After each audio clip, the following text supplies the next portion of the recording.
come ti chiami? Mi chiamo Elena, Dove vieni? vengo da Piatra Neamț, Romania. E da quanti anni sei qua? Sono da 20 anni. Cosa ti ha portato a decidere di venire in Italia e rimanerci?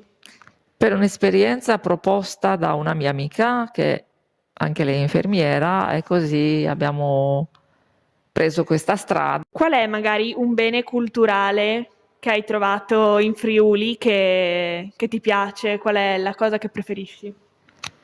Mi piace il costume popolare, i balli popolari, che ho avuto anche il piacere di vedere, ma che assomigliano con qualche ballo dalla Romania, però non dalla parte da dove sono io. Che c'è una parte di Romania che si chiama Ardeal e l'altra Banat, che i balli assomigliano un po' e anche il costume popolare. E per la prima volta i balli popolari in Friuli, quindi i nostri, dove li hai visti? Li ho visti in Piazza Libertà a Udine. Il patrimonio demo-etno-antropologico comprende beni materiali ed immateriali collegati direttamente ai territori e alle comunità locali di riferimento.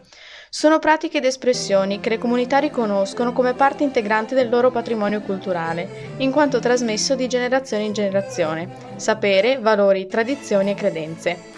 Le danze tipiche sono una dimostrazione di creatività umana fondata su ogni aspetto della vita, da quello quotidiano a quello più sacro e spirituale. I balli tradizionali friulani ne esistono molti e diversi. Essendo il territorio della regione rurale, si tratta di danze contadine.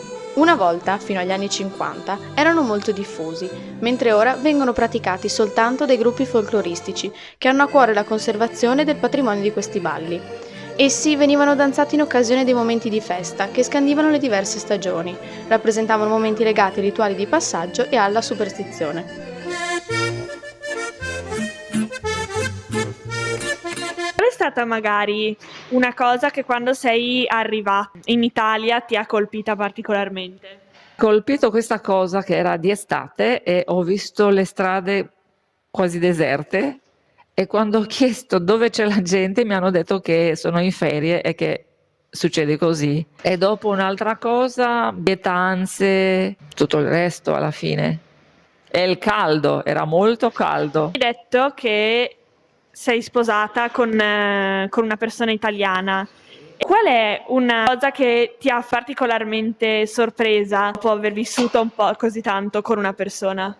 Il stare insieme, poter condividere, poter vivere insieme con una persona che non è neanche dalle tue parti.